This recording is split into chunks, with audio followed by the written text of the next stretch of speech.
Daniel na cova dos leões, capítulo 6.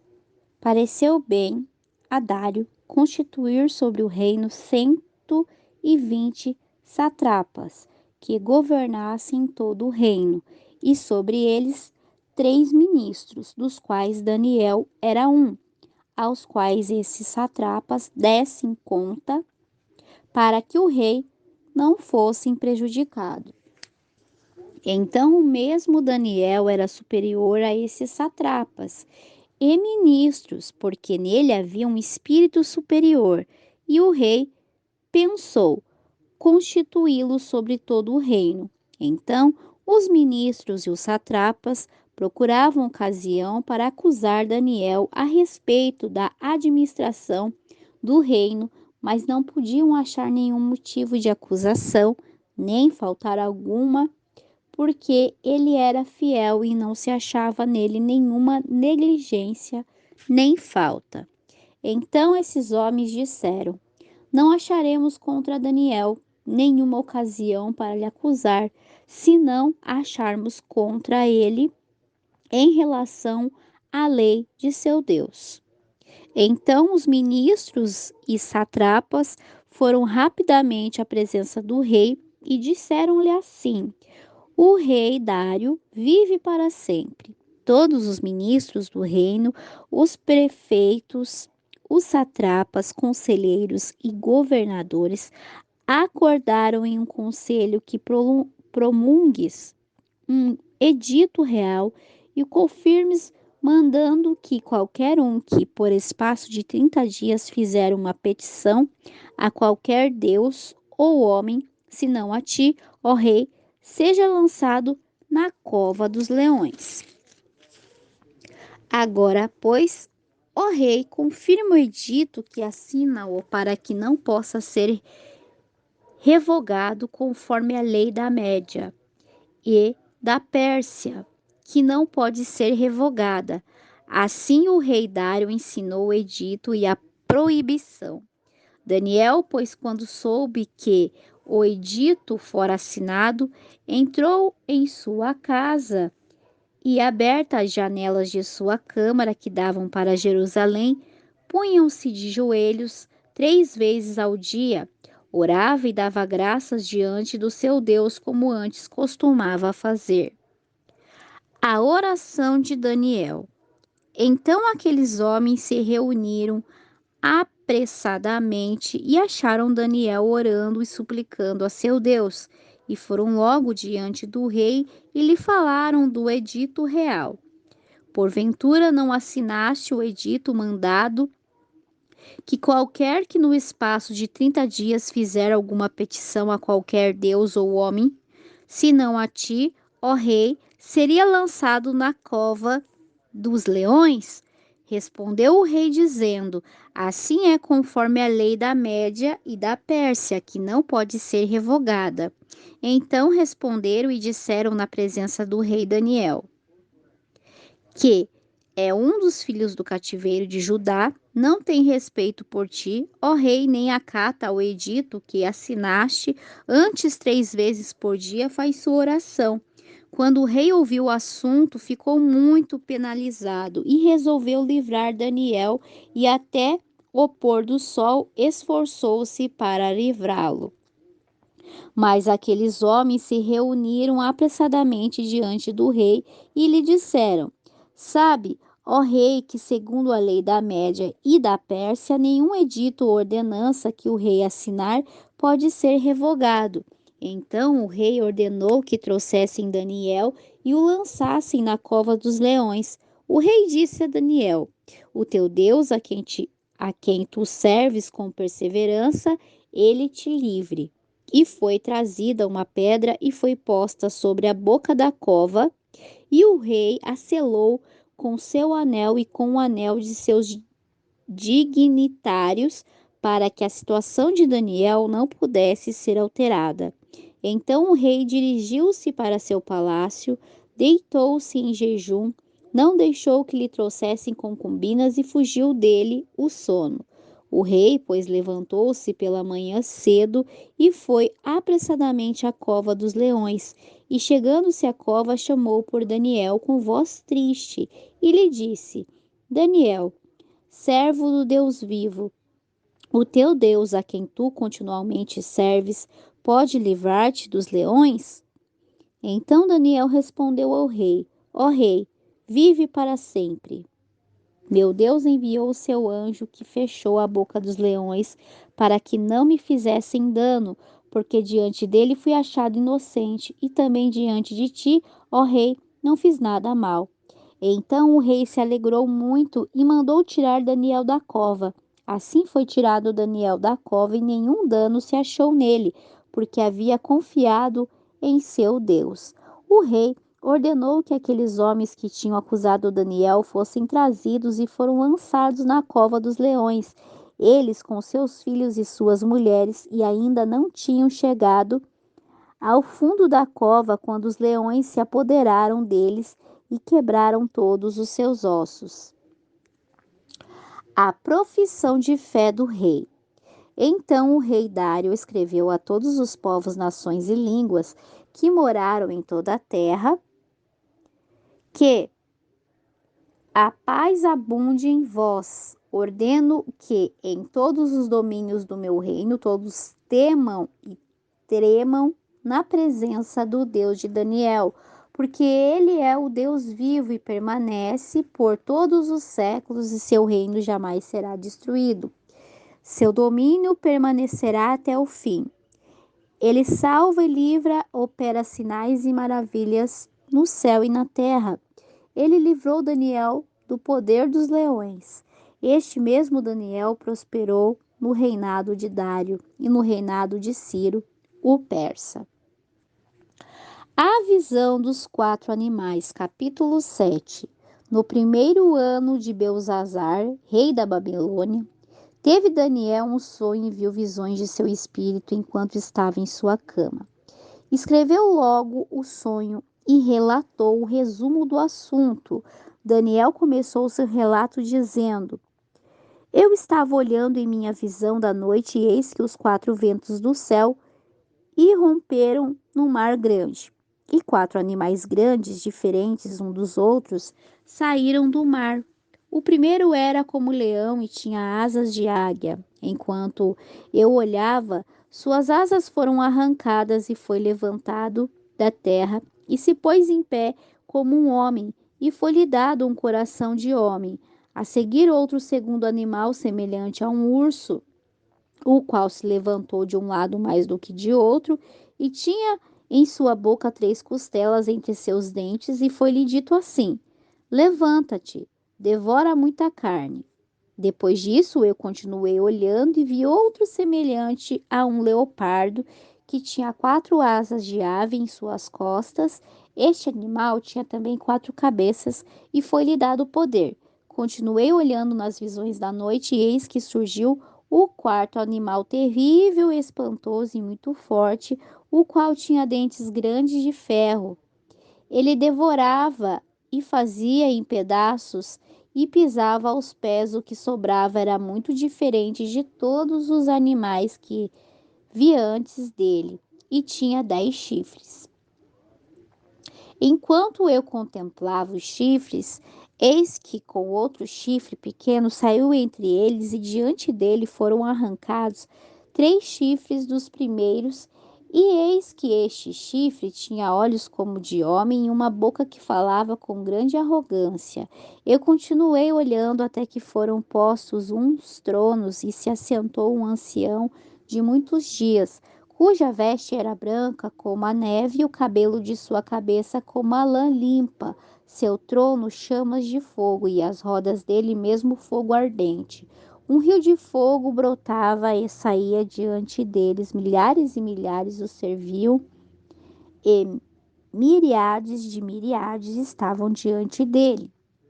O juiz assentou-se e os livros foram abertos.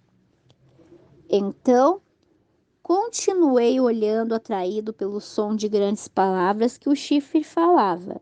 Fiquei olhando até que mataram um animal, e seu corpo destroçado e atirado no fogo para ser queimado.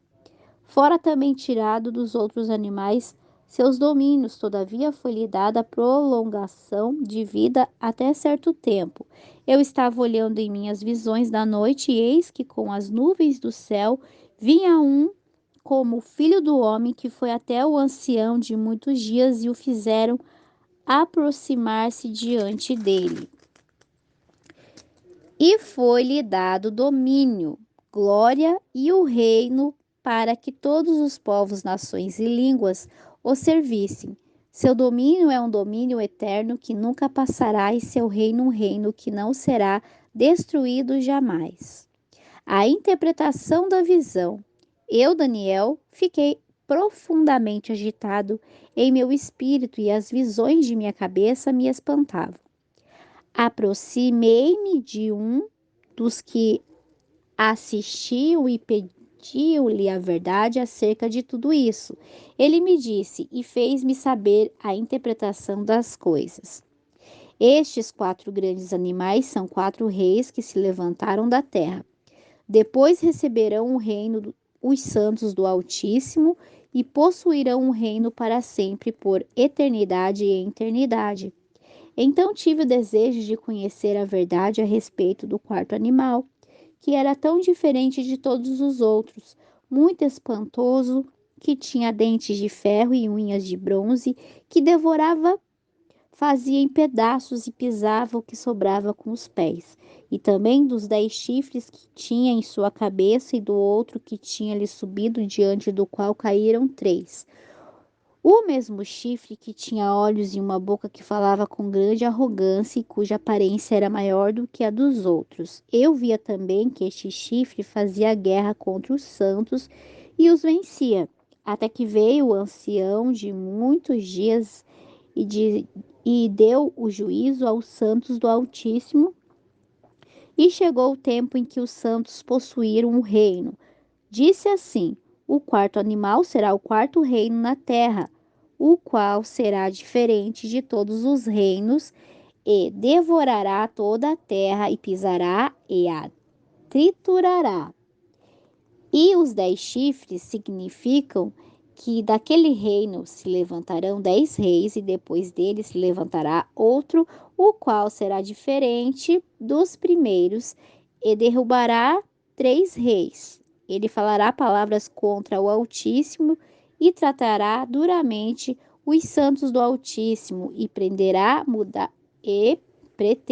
mudar os tempos e a lei, e eles serão entregues em sua mão por um tempo, e tempos e meio tempo, mas fará o juízo, e lhe será tirado o seu domínio, para que seja destruído e arruinado totalmente, e que o reino, o domínio e a majestade dos reinos debaixo de todos os céus sejam dados ao povo dos santos do Altíssimo, cujo reino é um reino eterno, e todos os impérios o servirão e lhe obedecerão. Até aqui chega o relato. Quanto a mim, Daniel, meus pensamentos me turbarão e a cor de meu rosto mudou, mas guardei o assunto em meu coração. A visão do carneiro e do cabrito, capítulo 8. No ano 3º, no reinado do rei Belzazar, apareceu-me uma visão a mim, a Daniel, depois daquela que me aparecerá antes. Olhei durante a visão e vi a mim em Suzã, que é a praça forte na província de Elã. Vi, pois, na visão que eu me encontrava junto ao rio Ulai. Levantei meus olhos e vi um carneiro que estava diante do rio, e que tinha 2 chifres, e ainda que os 2 chifres eram altos, um era mais alto do que o outro, e o mais alto começou a crescer depois do outro. Vi que o carneiro acometia com os chifres contra o ocidente, e para o norte e para o sul, que nenhum animal podia resistir-lhe, nem havia nem quem escapasse de seu poder, e ele fazia conforme sua vontade e se engrandecia. Enquanto considerava, eis que um bode vinha do ocidente sobre a superfície de toda a terra, mas sem tocar no chão, e aquele bode tinha um chifre bem visível entre os olhos. E veio até o carneiro de 2 chifres que eu virá de pé diante do rio, e correu contra ele com a fúria de sua força. Eu o vi chegar perto do carneiro, levantou-se contra ele e o acometeu, quebrando seus chifres, pois o carneiro não tinha forças para resistir, portanto, lançou-o por terra, pisoteou e não houve quem pudesse livrar o carneiro de seu poder. O bode se engrandeceu sobremaneira, mas estando em sua maior força, aquele grande chifre foi quebrado e em seu lugar saíram outros 4 chifres visíveis até os 4 ventos do céu. E de um deles saiu um pequeno chifre que cresceu muito para o sul e para o oriente e para a terra gloriosa, e se engrandeceu até o exército do céu. E parte do exército e das estrelas lançou por terra e os pisoteou, até contra o príncipe dos exércitos se engrandeceu, e por ele lhe foi tirado o contínuo sacrifício, e o lugar de seu santuário foi lançado por terra. E por causa da maldade que lhe foi entregue, o exército, junto com o sacrifício contínuo, e lançou a verdade por terra, fez o quanto quis e prosperou. Então ouvi um santo que falava, e outro dos santos perguntou àquele que falava: Até quando durará a visão do contínuo sacrifício abolido e a iniquidade assoladora posta ali, e de santuário o exército pisoteado? E ele me disse: Até 2.300 tardes e manhãs, logo o santuário será purificado. O anjo Gabriel explica a visão. E aconteceu que, enquanto eu, Daniel, contemplava a visão e procurava entendê-la, eis que se apresentou diante de mim uma com aparência de homem, e ouvi uma voz de homem nas margens do Ulai, que gritou e disse: Gabriel, explica-me-lhe a visão. Veio perto de onde eu estava, ao se aproximar, sobressaltei-me e prostrei-me sobre meu rosto. Mas ele me disse: Presta atenção, filho do homem, porque esta visão é para o tempo do fim. Enquanto ele falava comigo, perdi os sentidos e caí com meu rosto em terra. Ele me tocou e me fez ficar em pé. E disse: Eis que vou te instruir sobre o que há de acontecer no fim da ira, porque se refere ao tempo do fim. Quanto ao carneiro que viste, que tinha 2 chifres, são os reis da Média e da Pérsia. Mas o bode é o rei da Grécia, e o chifre grande que tinha entre os olhos é o primeiro rei. Enquanto ao chifre que foi quebrado, levantou-se 4 em seu lugar, significa que 4 reinos se levantarão dessa nação, mas não com sua força. Mas no fim de seu reinado, quando as transgressões chegarem a seu cúmulo, levantar-se-á um rei altivo de rosto e esperto em intrigas. Seu poder se fortalecerá, mas não com força própria, e causará grandes ruínas e alcançará êxitos em suas empresas, e destruirá os fortes e os povos dos santos. Com sua sagacidade fará prosperar a intriga em sua mão, e se ensoberbecerá em seu coração, e destruirá muitos de surpresa, e se levantará contra o príncipe dos príncipes, mas será quebrado, ainda que não por mão humana. A visão das tardes e das manhãs que foi dita é verdadeira. Tu guarda a visão, porque é para dias distantes. E eu, Daniel, fiquei quebrantado e estive enfermo alguns dias. E quando convalesci, voltei a me ocupar com os assuntos do rei. Porém, estava espantado por causa da visão, e não havia quem a entendesse.